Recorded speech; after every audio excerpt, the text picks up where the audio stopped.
শুরু করলাম তাহলে। হ্যাঁ, শুরু করো। তাইলে আমাদের যখন কোরিলেশনের ভ্যালু যখন -1, তখন আমাদের ফর্মুলা দাঁড়ায় রিস্কের ফর্মুলা দুইটা,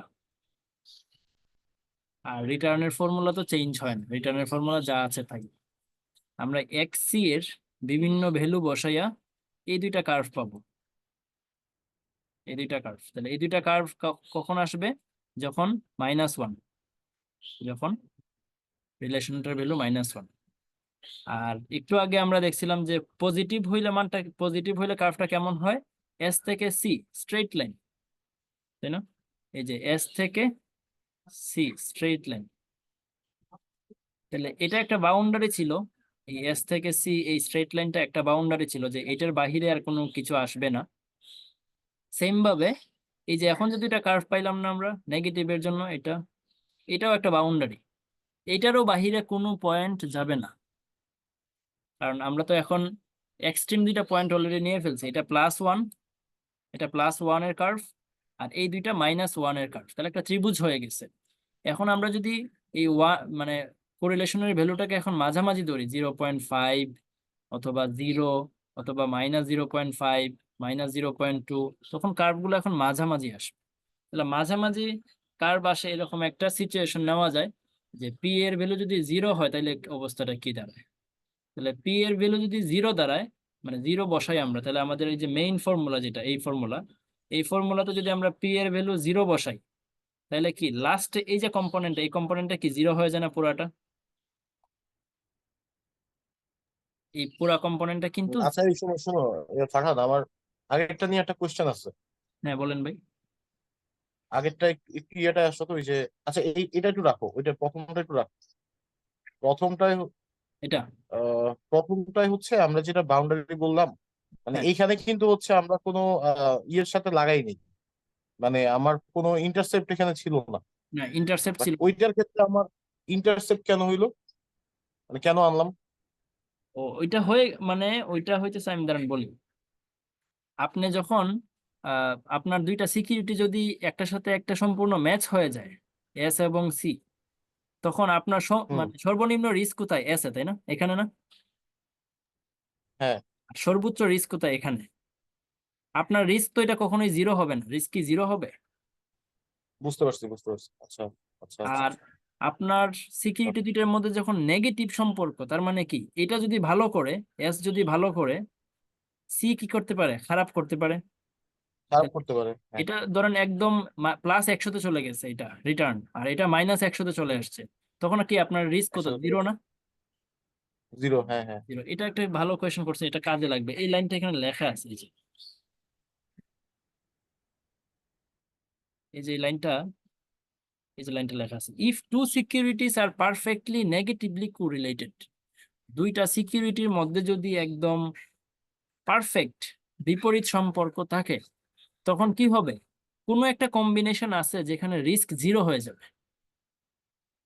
কোনো একটা এক্সসি এর ভ্যালু, কোনো একটা এক্সসি এর ভ্যালু আছে যার জন্য আপনার কি হবে? রিস্কটা 0 হয়ে যাবে। তার মানে আমরা এই যে এক্সসি এর বিভিন্ন ভ্যালু বসাইতেছিলাম না, আপনি ওই যে ট্রায়াল এন্ড এররে বসাইতে থাকবেন, এক সময় দেখবেন কোনো একটা রিস্ক আপনার 0 চলে আসছে, মানে 0 আসবে কোনো একটা এক্সসি এর ভ্যালুর জন্য। আচ্ছা, এখন তাহলে আসি আমরা এটাতে, কেস 3। কেস 3-তে কি বলতেছিলাম যে পি এর ভ্যালু যদি 0 হয়, তাহলে আমাদের যে মেইন ফর্মুলা তো এটা, এটাতে যে এই লাস্ট কম্পোনেন্টটা 0 হয়ে গেলে বাকি থাকে কি? a² + b², তার উপরে √, তাই না? এটা হচ্ছে আমাদের তখন রিস্কের ফর্মুলা দাঁড়ায়। এই যে সেম জিনিসটাই লেখা আছে, a² + b², তার উপরে √।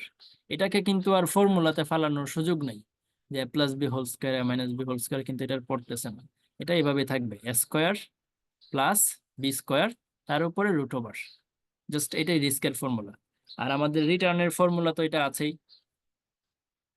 রিটার্নের ফর্মুলা এই যে এটা, তাহলে এটাকে আমরা এখানে আবার নিয়ে যেতে পারি।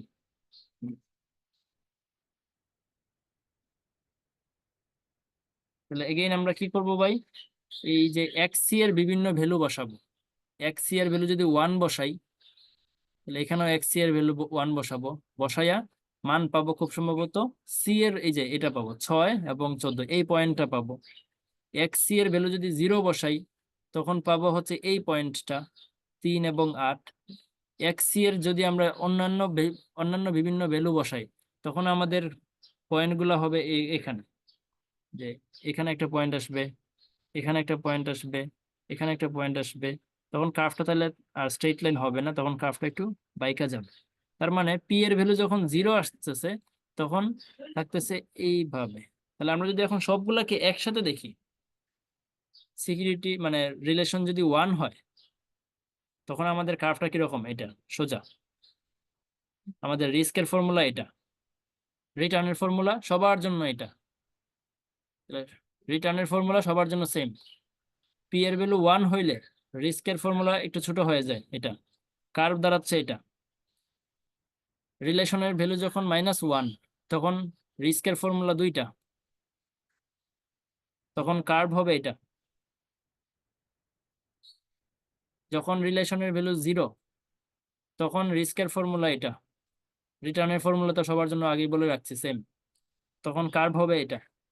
এই তিনটাকে যদি আমি আবার একত্র করি, এটা এটা এটা, এই তিনটা কার্ভকে একত্র করে আঁকা যায় না?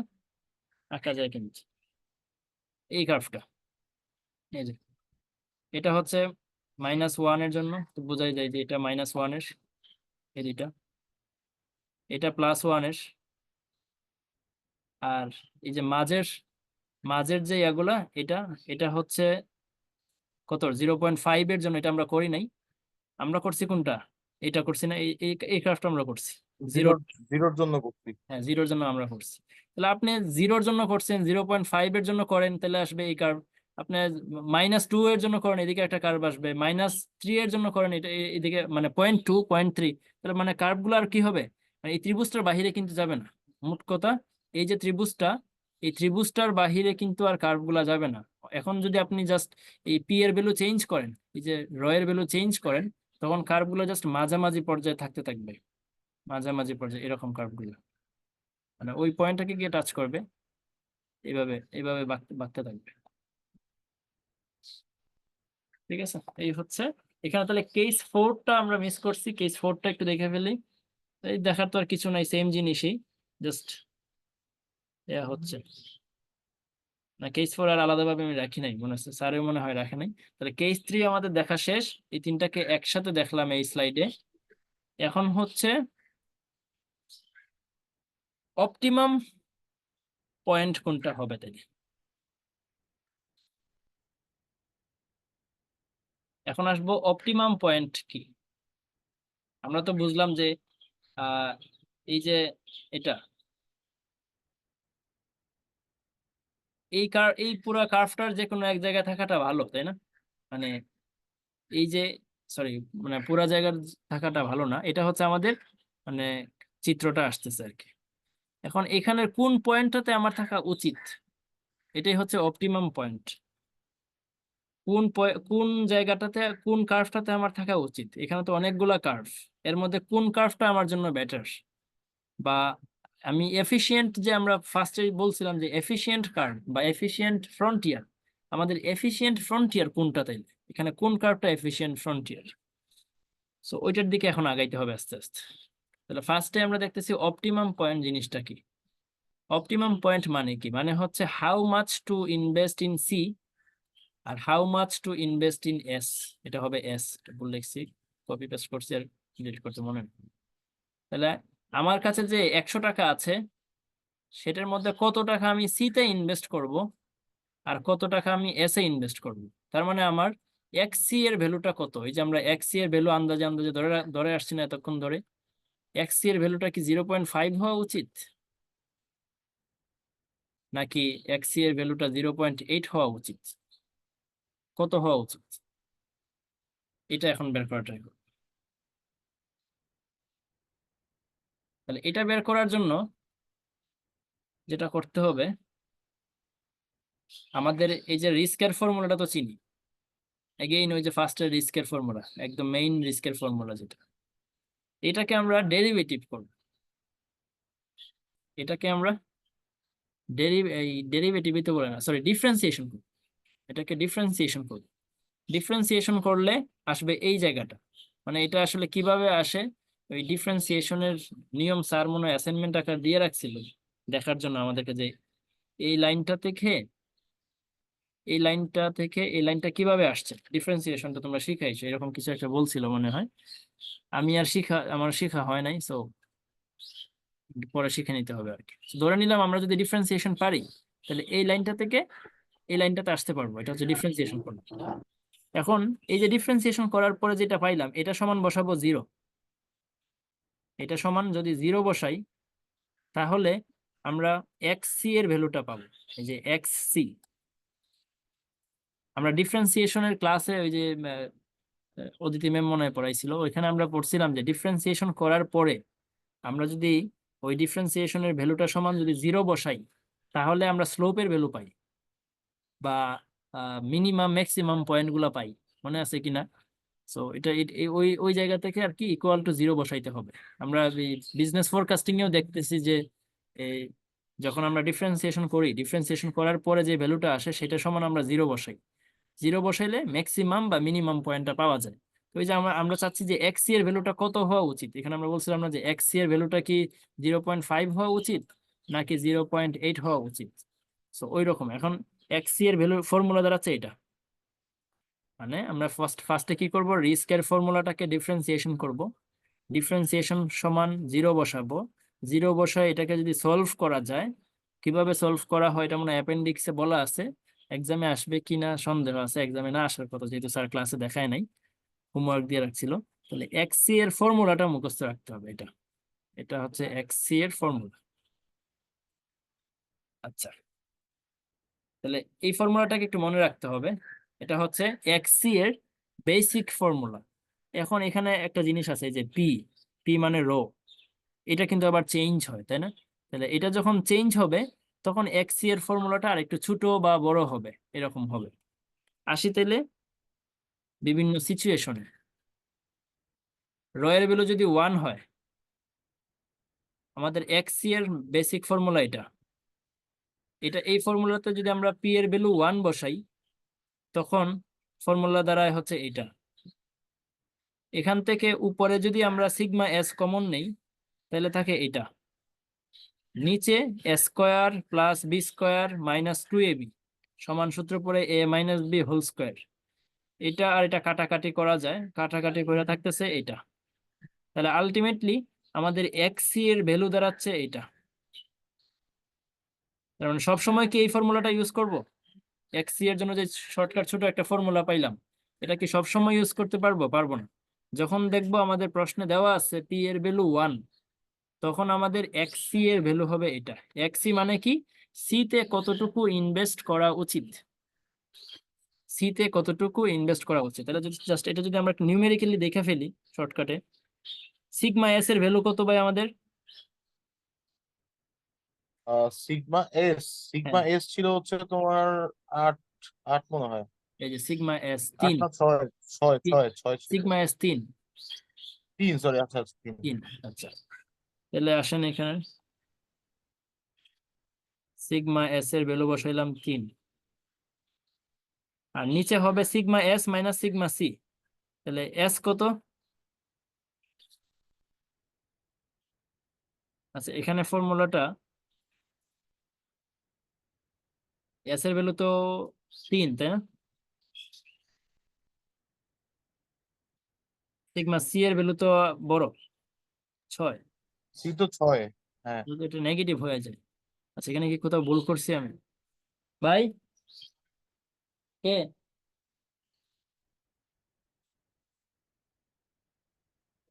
একটা minute.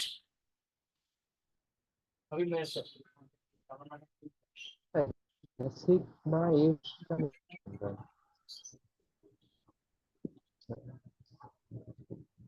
Farhan, hello.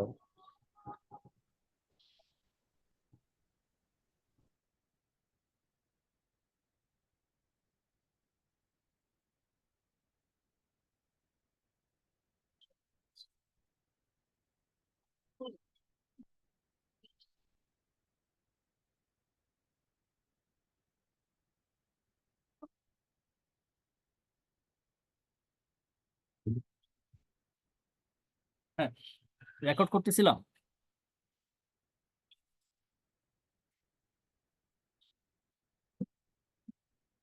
Stop recording, হ্যাঁ চলতেছে রেকর্ডিং। আচ্ছা, এখানে এক্স সিগমা এস যদি আমি কমন নেই, তাহলে থাকে sigma S minus sigma C, আর এটাকে a minus b whole square লিখলাম। এটা তো নেগেটিভ হয়ে যায়। আচ্ছা, এটা মনে হয় খুব সম্ভবত স্যারও ক্লাসে দেখায় নাই, আমি নিজে আচ্ছা, নিজে। নিচে তো স্কয়ার আছে, নিচে তো স্কয়ার আছে। স্কোয়ার? এই ফারহান। না না ভাই, স্কোয়ার নাই, স্কোয়ার তো ডিলিট হয়ে গেছে না, এই যে এইটা ও দিয়ে আচ্ছা, হ্যাঁ হ্যাঁ, সরি সরি, হ্যাঁ এটাকে হ্যাঁ, যখন কাটা দিছি সরি তখন ডিলিট হয়ে স্কোয়ারটা গেছে। গেছে। এটাকে বাদ হুম দিলাম, হুম। ঠিক আছে, এটা স্যারও খুব সম্ভবত ক্লাসে দেখায় নাই। আসি এইটাতে, পি এর ভ্যালু যখন -1 হয়, এটা স্যারকে জিজ্ঞেস করবো এটা কেন হয় না, এক্স এর ভ্যালু তো এখানে বের করতে পারার কথা।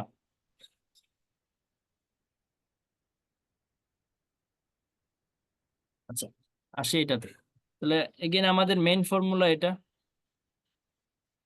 এটাতে যদি আমরা -1 বসাই, তখন উপরে কি এটা প্লাস হয়ে যায় না? এটা প্লাস হয়ে যায়, আর নিচেও এটা প্লাস হয়ে যায়। তাহলে তখন কি দাঁড়াচ্ছে, উপরে হচ্ছে এই যে সিগমা এস কমন যায়, বাকি থাকে এটা, আর নিচে সূত্র পড়ে এ প্লাস বি হোল স্কোয়ারের। তাহলে এটা এটা কাটাকাটি গিয়ে থাকতেছে কি সিগমা এস ডিভাইডেড বাই এটা, এখানে কিন্তু স্কোয়ার নেই, স্কোয়ার নেই।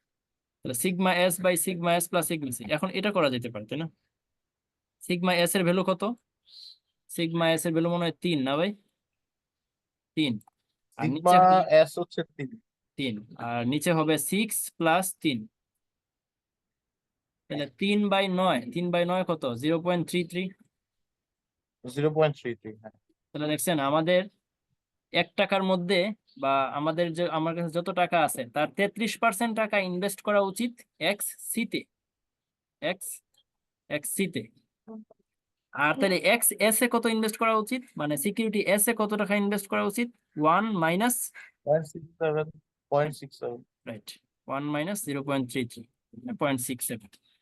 আচ্ছা, এখন লাস্ট ওয়ান, আমাদের যদি পি এর ভ্যালু 0 হয়, তাহলে কি অবস্থা হবে? আমাদের বেসিক ফর্মুলা এটা এক্সি এর, আমরা এক্সি তে কত টাকা ইনভেস্ট করব সেটার বেসিক ফর্মুলা এটা।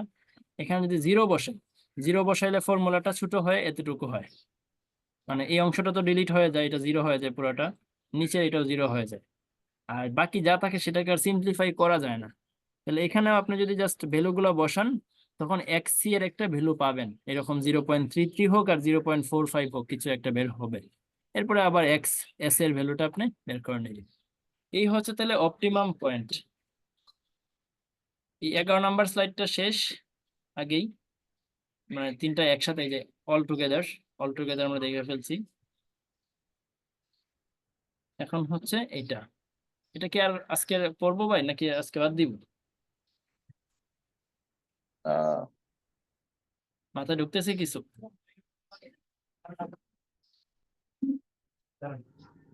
বুঝতে যাচ্ছে, হ্যাঁ আগাইতে পারি।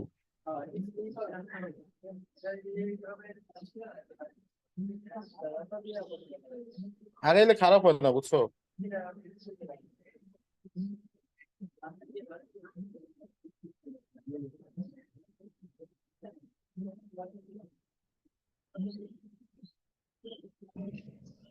Hello Farhan, hello Farhan. হ্যাঁ,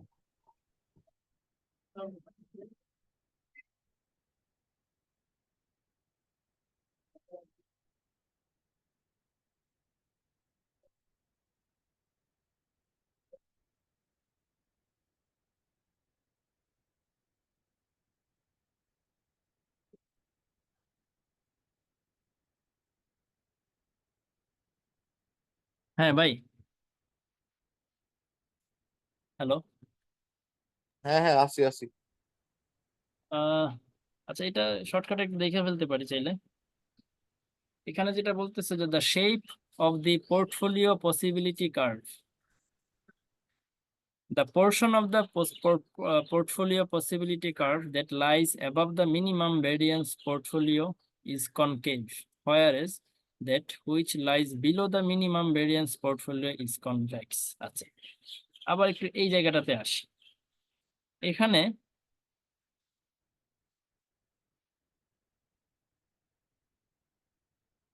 কেন? কারণ এটাই আচ্ছা, এখানে দেখি আমাদের যে তাহলে এফিশিয়েন্ট পোর্টফোলিও বা আমাদের যে কি বলে তার নামটা ভুলে যাই, এফিশিয়েন্ট ফ্রন্টিয়ার। এফিশিয়েন্ট ফ্রন্টিয়ার তাহলে কোনটা হওয়া উচিত? আমাদের এফিশিয়েন্ট ফ্রন্টিয়ার কি এইটা হবে, নাকি এইটা হবে, নাকি এইটা হবে? বলতেছে এফিশিয়েন্ট ফ্রন্টিয়ার হবে প্রথমটা। কারণ দেখেন এই যে এমবি আর সি, এমবি মানে কি? এমবি মানে হচ্ছে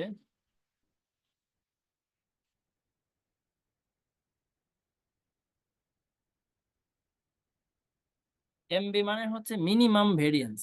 আপনি যদি কার্ভটা চিন্তা করেন, কার্ভটার মধ্যে বা আমরা যদি ওই যে পারফেক্ট পজিটিভ কোরিলেশনে যখন কার্ভটা এরকম আঁকছিলাম সোজা, তখন এই কার্ভটা ছিল না সবচেয়ে মিনিমাম রিস্ক পোর্টফোলিও? এই যে পয়েন্টটা, এই পয়েন্টটাতে কি সবচেয়ে রিস্কটা কি মিনিমাম, এটার থেকে মিনিমাম আর হয় না। তাহলে এটাকে বলে মিনিমাম ভেরিয়েন্স, মানে মিনিমাম রিস্ক। এই যে পয়েন্টটা, আর এটা হচ্ছে হাইয়েস্ট রিস্ক। এখানে হচ্ছে রিটার্নও বেশি, রিস্কও বেশি, এটাকে বলা হয় একদম হাইয়েস্ট। এটার উপরে হবে আমাদের এফিশিয়েন্ট ফ্রন্টিয়ারের কাজটা, এটার নিচে হইতে পারে না। কারণ নিচের কোনো পয়েন্টকে কেউ পছন্দ করবে? এই পয়েন্টটা কি কেউ পছন্দ করবে? করবে না। কারণ এখানে তো হচ্ছে রিস্ক বেশি কিন্তু রিটার্নটা কম। তাহলে এই পয়েন্টটাকে সে চুজ না করে সে এই পয়েন্টটাকে চুজ করবে, এখানের পয়েন্টটাকে চুজ করবে। ঠিক আছে, মানে এইটার নিচের দিকে ফ্রন্টিয়ারটা হইতে পারে না, এই জন্য বলতেছে এটা হবে না, এটাও হবে না। এটা হচ্ছে আমাদের এফিশিয়েন্ট পোর্টফোলিও পসিবিলিটি কার্ভের মানে আকৃতিটা এরকম হবে। এটা কেন হবে না? কারণ এটা এখানে দেখেন এই যে ইউ এবং ভি, এই দুইটা মিলে যদি আমি একটা স্ট্রেট লাইন আঁকি, এই যে স্ট্রেট লাইনটার নিচে পড়ে যায় এই কার্ভটা, এই ছোট অংশটা। ঠিক আছে, নিচে পড়তে পারবে না, উপরে থাকতে হবে, সম্পূর্ণটা উপরে থাকতে হবে। এটা এখানে কি অবস্থা? এই পুরা কার্ভটাই কিন্তু আমার যে বাউন্ডারি, আমি যেটাকে বাউন্ডারি নাম দিয়ে দিছিলাম ফার্স্টেই, ওই বাউন্ডারি নিচে যাইতে পারবে না। বাউন্ডারি, এটা কিন্তু বাউন্ডারি নিচে চলে আসছে। বাউন্ডারি কোনটা? এম ভি থেকে সি, স্ট্রেট লাইন, স্ট্রেট লাইনের নিচে নিচে আসতে পারবে না। আর এই যে লাস্টেরটা একটু কনফিউজিং লাগতে পারে, এটা একটু আবার রাখি। এখানে এম বি থেকে সি, এই এম বি একটা পোর্টফোলিও, সিও একটা পোর্টফোলিও। এমবি তে হচ্ছে সবচেয়ে কম রিস্ক কম রিটার্ন, সিতে হচ্ছে সবচেয়ে বেশি রিস্ক বেশি রিটার্ন। এই দুইটা পোর্টফোলিওকে যদি আমি টান দেই, এটা হচ্ছে আমার স্ট্রেট লাইনটা। এই স্ট্রেট লাইনটার উপরে আছে, ঠিক আছে, কার্ভটা, কিন্তু মানে এটা তাও এফিশিয়েন্ট মানে ফ্রন্টিয়ার হবে না। এটা কেন? কারণ হচ্ছে ইউ নামের যে আরেকটা কম্বিনেশন যদি আমরা এখানে চিন্তা করি এই পয়েন্টে, এবং ভি নামের এখানে আরেকটা যদি পোর্টফোলিও চিন্তা করি, এই দুইটা পোর্টফোলিও নিয়ে যদি আমি আরেকটা স্ট্রেট লাইন আঁকি, তখন কিন্তু এই যে স্ট্রেট লাইনটা যদি আমি আঁকি, এই স্ট্রেট লাইনের নিচে পড়ে যায় এই কার্ভটা। যেহেতু স্ট্রেট লাইনের নিচে এই কার্ভের কোনো একটা অংশ পড়ে যায়, এই পুরা কার্ভটাই কখনোই এফিশিয়েন্ট পসিবিলিটি মানে পোর্টফোলিও পসিবিলিটি কার্ভ হইতে পারে না। তার মানে আমরা আলটিমেটলি কাকে চুজ করলাম? জাস্ট প্রথমটাকেই। এটাকে বলা হয় কনকেভ কার্ভ। তার মানে পোর্টফোলিওর যে পসিবিলিটি কার্ভটা সেটা হবে কনকেভ। থাক, এই পর্যন্ত থাকবে আজকে, 12 নম্বর পর্যন্ত থাক। আর 12টা মতো আছে, 12-13টা মতো আছে, শেষের দিকে থিওরি নিয়ে ওকে, মেইন কনসেপ্টটা শিওর আমাদের শিওর। শেষ। ওকে, থ্যাংক থ্যাংক ইউ। ইউ দাদা। আল্লাহ হাফিজ।